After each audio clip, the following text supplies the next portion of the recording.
Sa isang tahimik at mapayapang bayan sa gitnang Amerika, naninirahan ang mag-asawang sina Eric Miller at ang kanyang asawang si Jessica. Sa paningin ng iba, perpekto ang kanilang buhay, isang maayos na tahanan, matatag na trabaho, at isang 4 na taong gulang na anak na babae na nagngangalang Emma.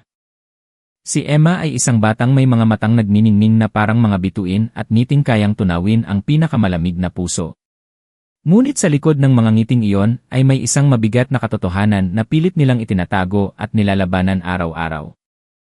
Noong 8 buwan pa lamang si Emma, tinamaan siya ng isang matinding lagnat na yumanig sa kanyang murang katawan. Nang humupa ang init, nag-iwan ito ng peklat na hindi nakikita ng mata pero ramdam ng pandinig, ang Broca's aphasia.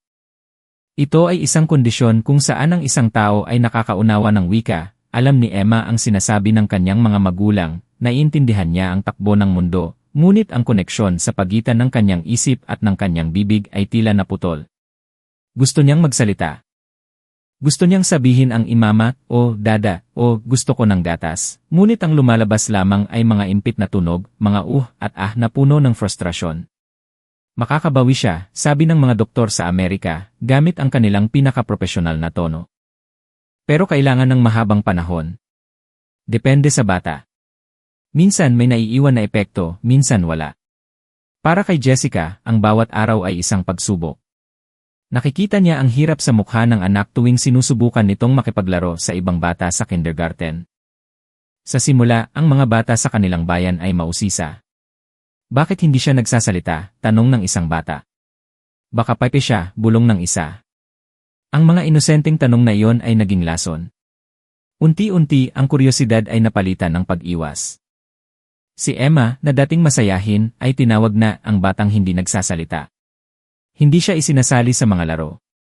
Nakaupo siya sa isang sulok, yakap ang kanyang mga tuhod, habang ang ibang bata ay naghahabulan. Naiintindihan ni Emma na siya ay naiiba, at iyon ang pinakamasakit sa lahat, ang alam mong iniiwan ka nila. Gabi-gabi, umiiyak si Jessica sa balikat ni Eric. Nawawala na ang ngiti niya, Eric. Yung ilaw sa mata ni Emma. Parang unti-unting namamatay. Isang malamig na gabi, umuwi si Eric na may dalang balita na tila isang kidlat sa maaliwalas na langit. Ang A&A company na pinagtatrabahuhan niya ay nagdedesisyon na ilipat siya. Hindi sa ibang estado, hindi sa Europa, kundi sa Asia. Sa Pilipinas, sabi ni Eric, hawak ang isang folder. Sa Manila headquarters. Nanlaki ang mga mata ni Jessica. Pilipinas. Eric, ibang mundo yon. Ibang wika, ibang kultura. Kung dito nga sa Amerika kung saan English ang salita, ay nahihirapan na si Emma, paano pa kaya sa isang bansa na hindi natin kilala? Tumutol si Jessica ng matindi. Takot siya. Takot siya para sa kanyang anak. Pero hinawakan ni Eric ang kanyang mga kamay. Jess, tingnan mo si Emma ngayon. Malungkot siya dito. Baka lang naman, ang pagbabago ng kapaligiran ay makatulong. Baka kailangan niya ng bagong simula kung saan walang nakakakilala sa kanya bilang ang batang hindi nagsasalita. Kung hindi natin susubukan, baka tuluyan nang mawala ang ngiti niya. Dahil sa pagmamahal sa anak at tiwala sa asawa, pumayag si Jessica. Bilang paghahanda, nagsaliksik sila tungkol sa Pilipinas. Nanood sila ng mga dokumentaryo sa YouTube. Isang gabi, may napanood silang video tungkol sa nightlife in Manila at ang kabataan doon. Sa screen, nakita nila ang mga kabataan, mga dalagang may makakapal na makeup, matitingkad na kulay ng buhok, maikling damit, at nagtatawanan ng malakas sa gitna ng mataong kalye. May ingay, magulo, tila walang pakialam sa mundo. Sila ang mga tinatawag na kikain o mga Gen Z fashionistas na mahilig gumimik. Napangiwi si Jessica. Eric, akala ko ba ang mga Pilipino ay mahinhin at konserbatibo? Ang mga babaeng yan. Parang ang iingay nila at ang babagsik tingnan. Nakakatakot. Kung ganito ang sasalubong kay Emma, baka lalo siyang matakot. Tumango si Eric, may halong kaba. Nga. Iba ito sa inaasahan natin. Mukhang magulo ang paligid. Pero, wala na tayong magagawa. Nakabook na tayo. Baon ng takot at pag-asa, nilisan ng pamilya Miller ang Amerika at lumipad patungo sa tropikal na bansa ng Pilipinas. Paglapag ng eroplano sa Ninoy Aquino International Airport, inasahan ni Eric ang gulo na nakita niya sa mga pelikula. Inihanda niya ang sarili sa dumi at ingay. Ngunit paglabas nila ng airport at pagsakay sa kotseng sumundo sa kanila, iba ang tumambad. Bagaman traffic, namangha sila sa modernong itsura ng Bonifacio Global City, GEC, kung saan sila titira. Matataas na gusali, malalawak na kalsada, at mga punong nakapila ng maayos. Ito ba ang Manila? Tanong ni Eric na mamangha. Ang linis ng parte na ito. At ang tahimik.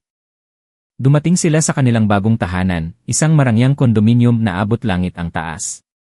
Habang nagbubuhat sila ng mga kahon, nakaramdam si Emma ng kaba sa bagong paligid, pero may halong interes sa mga ilaw ng lungsod na nakikita niya mula sa bintana.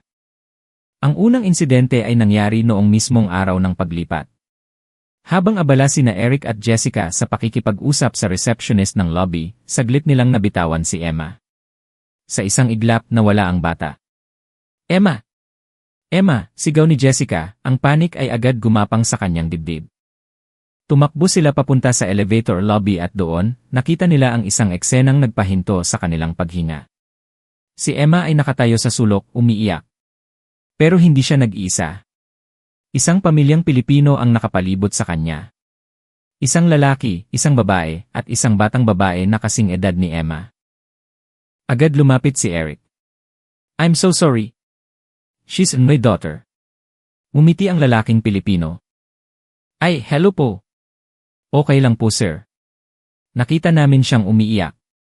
Ako nga pala si Mark Santos, at ito ang asawa kong si Ana, at ang anak naming si Sofia. Kapitbahay niyo kami. Nag-alalang nagtanong si Mark, napansin namin parang hirap siyang magsalita. Okay lang ba siya? Huminga ng malalim si Jessica. May aphasia siya. Hirap siyang magsalita. Salamat sa inyo.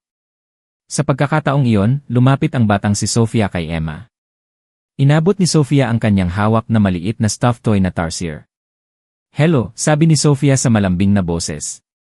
Huwag ka na iyak. Ito, beer ko. Laro tayo. Kahit hindi naintindihan ni Emma ang lahat, naramdaman niya ang init ng pakikitungo. Tumigil ang kanyang pag-iyak. Ang takot na naramdaman ni Jessica, ang takot na maging dayuhan sa sariling tahanan, ay bahagyang nabawasan dahil sa ngiti ng pamilyang Santos. Kung wala kayong gagawin, alok ni Ana, ang asawa ni Mark, kapag nakasettle na kayo, punta kayo sa unit namin. Maghahanda kami ng dinner. Welcome to the Philippines. Dito unang naramdaman ni Eric at Jessica ang tinatawag na Filipino hospitality. Ilang araw ang lumipas, inimbitahan sila sa unit ng mga Santos. Kinakabahan sina Eric at Jessica. Hindi nila alam kung ano ang tamang asal. Pagpasok nila, bumungad ang amoy ng bawang, toyo, at suka. Puno ang mesa ng pagkain, may adobong manok, sinigang na hipon, pansit canton para sa mahabang buhay, at lechon kawali. Pero napansin ni Eric na may spaghetti at fried chicken din, naghanda kami ng konting American style, para sa bata, nakangiting sabi ni Mark. Kain na. Don't be shy. Habang kumakain, nagkwentuhan sila. Ikinuwento ni Mark na nagtrabaho siya noon sa California at alam niya ang hirap maging dayuhan. Mahirap sa simula pero masasanay din kayo. Dito sa Pilipinas, basta marunong kang makisama, pamilya ang turing sayo. Sa sala, nilabas ni Sofia ang kanyang mga krayola at sketchpad. Emma, drawing tayo, sabi niya. Pinanood ni Jessica ang dalawang bata. Sinubukan ni Emma na magsalita, binubuka ang bibig pero walang lumalabas. Pero imbes na pagtawanan o mainip, hinawakan lang ni Sofia ang kamay ni Emma at inilagay ang krayola doon.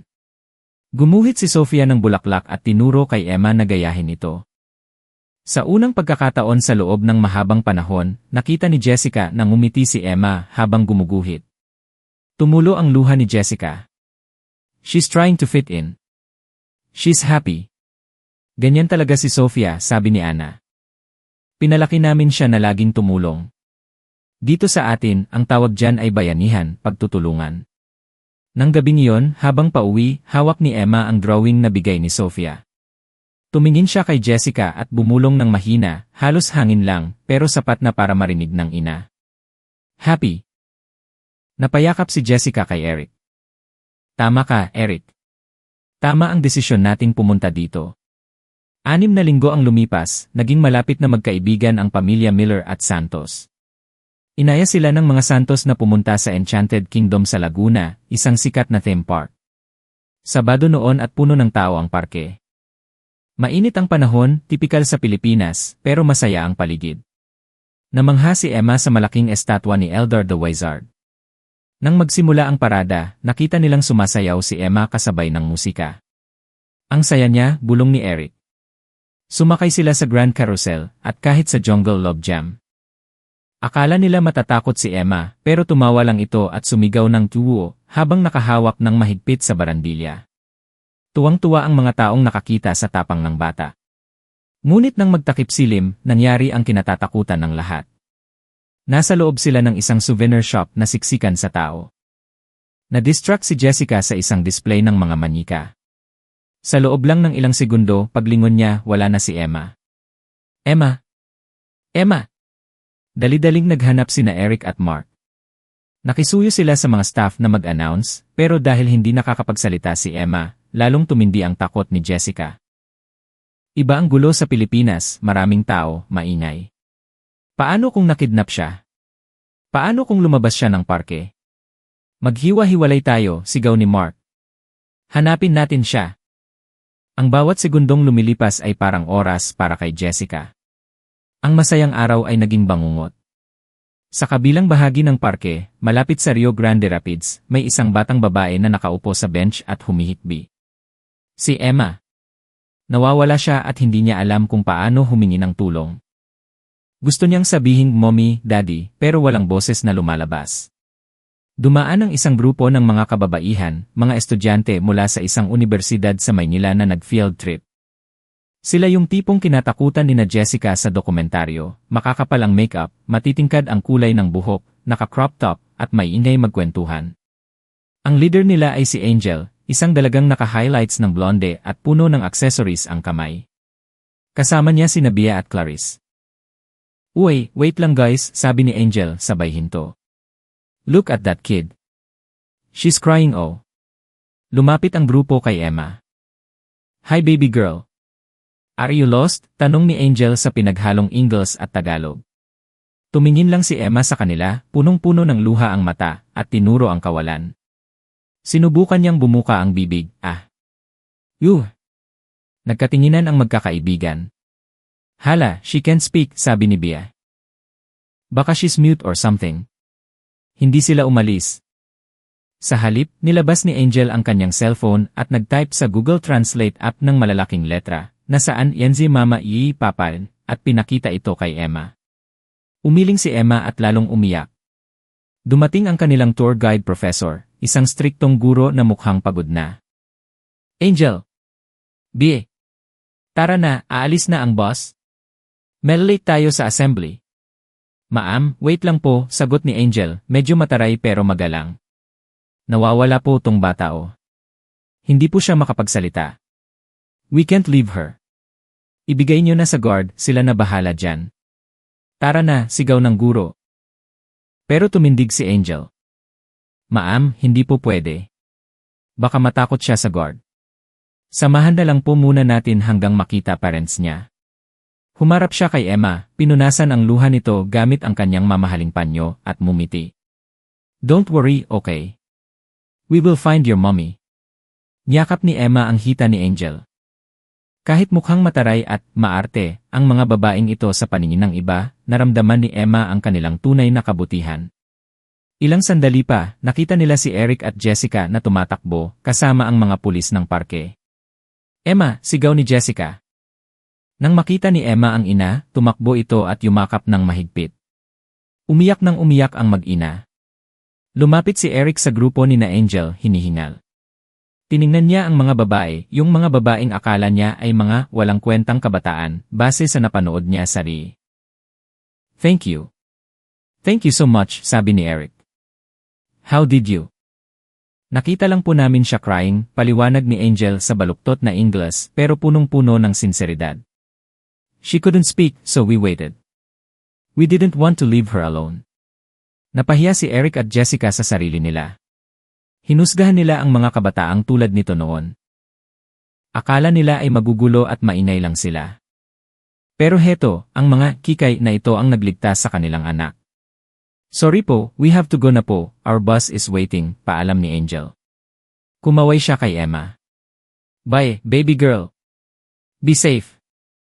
Kumaway si Emma, at sa kauna-unahang pagkakataon sa harap ng ibang tao bukod sa pamilya, naglabas siya ng tunog na may tono ng pasasalamat, Makalipas ang ilang buwan, naging maayos na ang lagay ni Emma. Nagtitherapy siya sa St. Luke's at bagaman mabagal, may improvement. Isang hapon, niyaya sila ng pamilya Santos sa Isle Mall of Asia, NA. May malaking event daw sa music hall. Pumayag sila para makapasyal. Pagdating nila sa siksikang mall, narinig nila ang malakas na tugtugin. Sa entablado, may nagpe-perform na dance group. Modern dance, hip-hop, puno ng energy. Napatigil si Jessica. Eric, tingnan mo. Ang nasa stage ay ang grupo ni na Angel. Miyembro pala sila ng isang university dance troupe na nagpe-perform para sa isang cultural showcase. Sumasayaw sila ng buong husay, puno ng confidence at galing. Nanonood si Emma, manghang-mangha. Nang matapos ang sayaw at palakpakan ng mga tao, bumaba ang grupo sa stage. Agad na lumapit sina Eric at Jessica, hila-hila si Emma. Angel! Girls! Lumingon si Angel, pawisan pero naka-full makeup pa rin. Nanlaki ang mata niya. Oh el gosh! It's the cute girl from Enchanted Kingdom. Lumapit ang buong tropa nila. Hello po! Small world! Gusto lang naming magpasalamat ulit, nanginginig na sabi ni Jessica. Dahil sa inyo, ligtas ang anak namin. At gusto naming humingi ng tawad. Kasi may maling akala kami noon sa mga kabataang katulad nyo. Pero napakabuti ninyo. Ngumiti si Angel, isang ngiting walang halong kaplastikan. Naku, wala po yun. That's distinctively Filipino po, we help each other. Tumingin si Angel kay Emma. Hi Emma. Remember me? Tinitigan ni Emma si Angel. Huminga ng malalim ang bata. Ang lahat ng therapy, ang lahat ng pagmamahal na natanggap niya mula sa mga kapitbahay na Santos, ang kabutihan ng mga estranghero, lahat iyon ay nagbigay sa kanya ng lakas ng loob. Binuka ni Emma ang kanyang bibig. Pinilit niyang pagdikit-dikitin ang mga tunog na matagal nang nakakulong sa kanyang isip. Sa sala. Mate. Tumigil ang mundo para kay Eric at Jessica. Natahimik ang grupo ni na Angel. Salamat, ulit ni Emma, bagaman hirap pero malinaw. Thank you. Biglang nagtilian ang mga babae sa tuwa. Oh my God. She spoke. Ang galing mo, Emma. Pumalakpak sila at nagtatatalon na parang nanalo sa loto. May ilang napaluha sa kanila.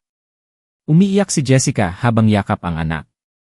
Niyakap din sila nina Mark at Anna na kasama nila. Ang galing, bulong ni Eric. Nagsalita siya. Tagalog pa. Doon sa gitna ng mainay na mall sa Pasay, sa bansang kinatakutan nilang puntahan noon, natagpuan ng pamilya Miller ang isang bagong tahanan. Natutunan nila na hindi dapat husgahan ang libro ayon sa pabalat. Ang mga mainay na kabataan ay may ginintuang puso. Ang inakakatakot na bansa ay puno ng pagmamahal. Habang naglalakad sila palabas ng mall, hawak ni Emma ang kamay ng kanyang ama at ina. Ang Manila sa kabila ng traffic, init at ingay ay naging lugar ng paghilom. At sa bawat salamat na maririnig nila mula noon, maaalala nila ang mga makukulay na anghel na nagligtas sa kanilang anak.